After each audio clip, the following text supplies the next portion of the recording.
Hey there, welcome to Trapping the Time. My name is Pablo, and today I'm going to introduce you to a watch that arrives from Australia, this Panzera AQUAMARINE Pro Diver. A diver of magnificent appearance, but a little hormonal.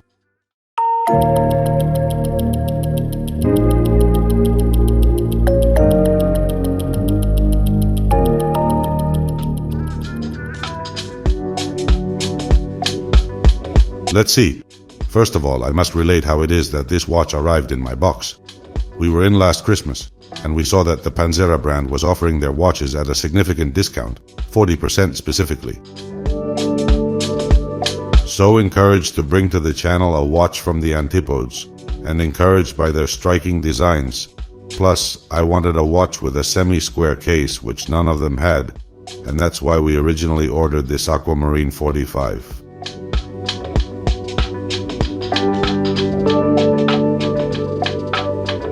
The thing is that when it arrived, we found, among other things, that the second stop did not work, in addition to other details of design and finish that did not convince us. So we contacted Panzera to express this to them, and also that we have a YouTube channel, and that we wanted to do a review of the watch, and also express to them that frankly the Aquamarine 45 had disappointed us. So they kindly offered to exchange the watch for this other watch, the Pro Diver. We were grateful to the brand for attending our request and for sending us this type of supercharger, much nicer and better finished than the other one.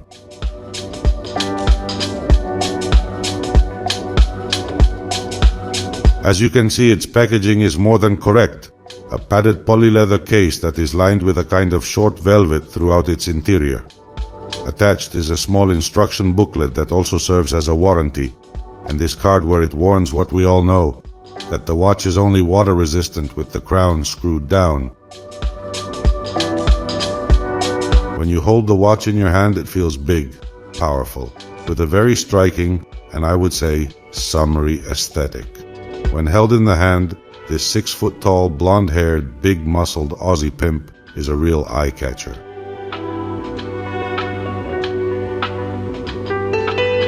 And it must be said that we are talking about a diver with 3 hands, and date that also carries the function of the classic diver's bezel on an inner ring that moves through the crown that you see at 4 o'clock.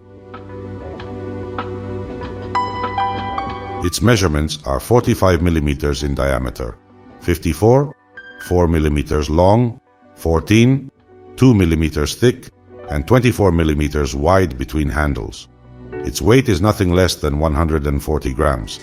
For a watch with a silicone strap, you already get an idea from its measurements that it is a big and heavy watch.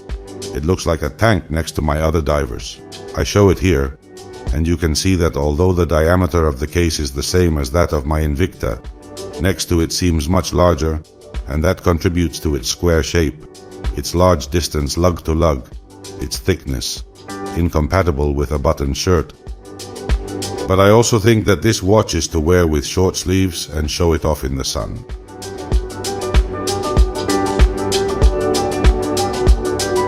Speaking of the dial, I will say that I find it spectacular. I like those hour markers.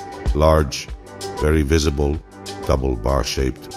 Trimmed the 3 o'clock by the data and the 12 o'clock where the bars are replaced by 2 white dots and large yellow Arabic numerals.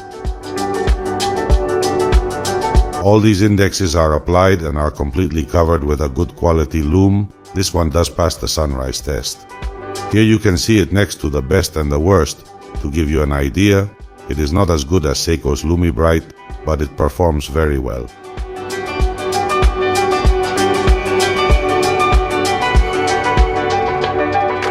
I would say that rather than lumen filled, they look like they are made of luminous paint, because of that rough look in the finish and not having any profile or border. The minute or second markers go on the perimeter of the dial, are shaped like a post, and are surrounded by a circle also painted. Below 12 o'clock we see the brand name, above 6 o'clock the legend automatic, and at 9 o'clock A45D in the same yellow color as the noon index. At 3 o'clock we see the data, 3 numbers shown in a vertical window. In the center is the current day, marked by a small red triangle to its left. Further down at 6 o'clock we can see water resist, 300 meters. The hands are very peculiar, huge. The minute and hour hands are rectangle shaped, but are hollow in the center, so that the minute hand, the longer one, shows through the hour markers and gives a very cool effect. Both are black at the base and then covered with luminous paste forming a rectangle. The second hand is more normal, sharp, very counterbalanced and black up to the middle. Then it is covered with luminous paint up to the tip, which is yellow, although it is difficult to perceive it. I must say that reading the time is easy and very visible in all circumstances. For its functionality and aesthetics, I love this dial and those hands. This part of the watch is undoubtedly the one that convinces me the most.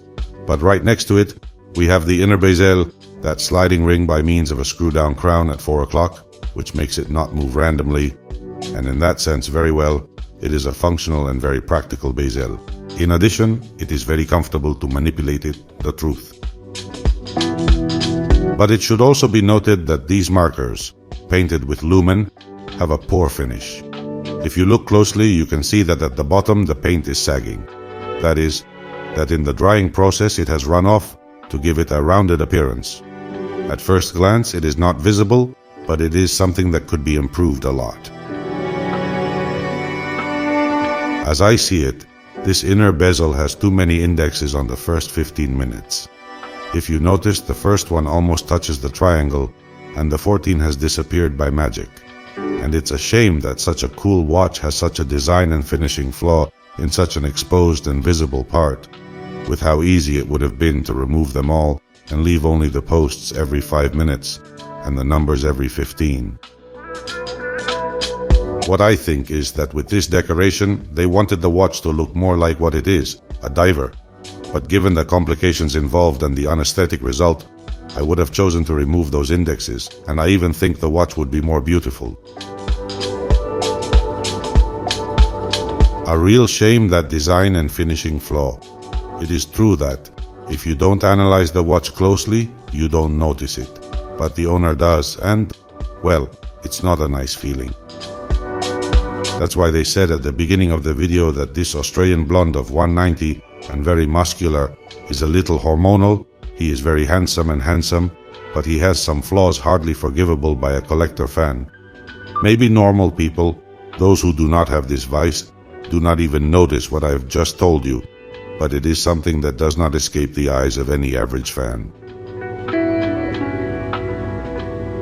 But let's continue with the review, and now it's time to talk about the crystal, which is sapphire with anti-reflective coating, so it's all good. And we come to the bezel, strange in a diver, is steel and has polished finish.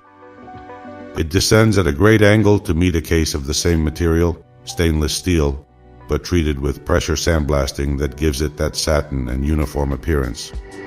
Here there are no brushed patterns, but it is a smooth but dull finish, and the truth is that it looks great, that contrast between such a reflective bezel and an almost matte case. And continuing with the case, I will say that it is very big. It is a watch unsuitable for small wrists, unless you like huge watches. That the case is 45 millimeters in a diver is not so unusual, but the fact that it is almost square does make it feel huge, like a tank.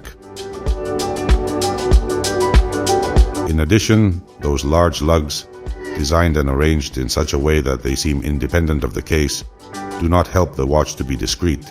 And if you see it from the side, another so much of the same, more than 14 millimeters thick, that makes it little compatible with a button shirt cuff.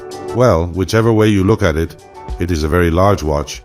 It is also heavy, I would say a little big-headed, as the silicone strap is so light that the 140 grams are concentrated 95% on your wrist, although I must also say that the strap fulfills its function very well, as it perfectly anchors the watch in place and, although it feels heavy, it does not move.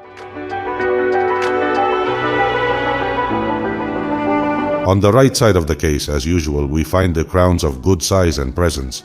They are carved with a diamond pattern that, in addition to looking very good, facilitates a good grip and handling. On the outer circle, they have a matte finish quite similar to the case, but I think they are machined, as they have volume, both the compass rose, which represents the brand, and the Panzera name that we see around it. The crown of the 2 is the one that handles the caliber, and the crown of the 4, the inner bezel. Both are screwed, and I would say that they combine very well with the case and bezel, for those games they make with light, now matte, now bright. If we turn the watch over, we see that the cover is screwed and has the same engraving as the crowns. Also matte background, and gloss the same compass rose, but in giant size, as well as the name of the brand. On the outer perimeter, on a polished surface, we can see references and legends typical of the watch, among which stands out its unique numbering. In this case, this piece carries the 014880, well, the 1480. We can also see that it has sapphire, that it is made of steel, and that it resists an immersion of 300 meters. And having said that, I wonder, if there is no certification to prove it, at least the brand does not cite it, why do they say it resists 300 meters? Has anyone checked it, or have they put it at free will, as they could have put, what do I know, 500 or 800, 1,000 meters? This subject of immersion is always on my mind, and I don't understand why, as I am one of those who do not submerge their watches even in the shower, but it is a subject that always catches my attention. And now it's time to talk about the caliber, the all-terrain NH35, which as we all know incorporates manual winding, stop seconds, plus or minus 40 hours of power reserve, etc. A good caliber, yes, but not justified in a watch over 500 euros. I would say to Panzera, as I said to RZE, and others that I do not know, but I'm sure they do the same, that a watch of this price has to have a high bit caliber, 4 Hz, and if possible Swiss. STPs come out very good and are not that expensive. But even a Miyota 9000, which may not wear as much as a Swiss, but it performs very well, mostly because it is difficult to justify that high price with the same caliber that mount watches of 100 euros, and that have no worse materials or finishes than this one. Only the design justifies that significant price difference? I think not. In addition, in this target competes directly with Seiko, and it is not possible that this watch costs the same as a Earth Turtle, which already seems expensive for a Seiko. Imagine from an exotic and unknown brand. Maybe this is why the brand frequently offers significant discounts.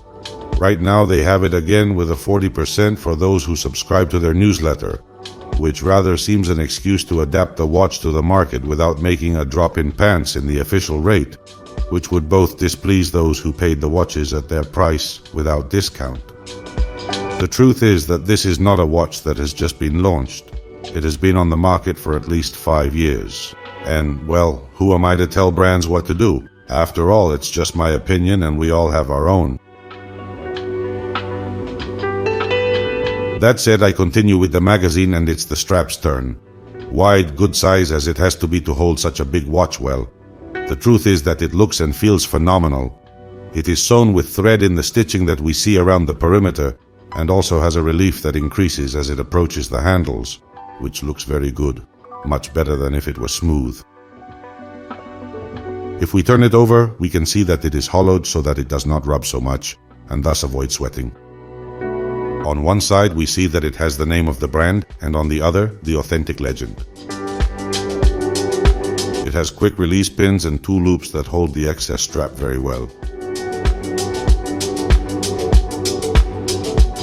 For the closure, it has a large buckle finished with mirror polished high gloss as we find on the bezel, the crowns and the outside of the lid.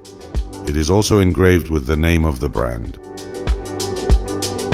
Overall, I will say that I find it a very nice and functional strap, does its job very well and looks great. Of course, you should know that you can find it on Amazon exactly the same, without the brand name of course, at a price around 13 or 15 euros. I do not remember how much mine cost. at this point, at the end of the review, it's time to talk about what I liked and what I didn't like about this Panzera AQUAMARINE Pro Diver. I'll start with the negative. First of all, those indexes on the inner bezel that are not up to the level of the watch and degrade it to a lower level than it should be. Then the caliber and strap, not because they are bad, but because they are nowhere near up to such a high price. The whole watch feels very apparent, aesthetically superior, at least I love it, but neither the materials nor the finishes justify that price of 535 euros. With 40%, it is already positioned a little better in the market necessarily. And what I do like and convince me, as I said, I love its presence and personality. It looks like an adventurer of the sea. It is a very summery watch. I like that dial, those hands, the aesthetics of the dial, also its great readability, its good lumen and good functionality of the inner bezel. In addition, it catches a lot of looks, and when you wear it you feel a little dandy crocodile. You go up as if the hormone is you and not the watch. In short, would I turn it down, put it on a waiting list, or buy it? At its normal price I would turn it down, and at 40%, would I waitlist it or buy it? I'm not sure. That poorly finished bezel doesn't go out of my head, but then the watch is striking and eye-catching. So whoever gives more importance to aesthetics than finishes should buy it. I still have to think about it. And so much for today's review. I hope you liked it, and if so, please like it, share the video, subscribe, and participate in the comments. Thank you very much as always for being there, and if you want, I'll see you in the next video. See you soon.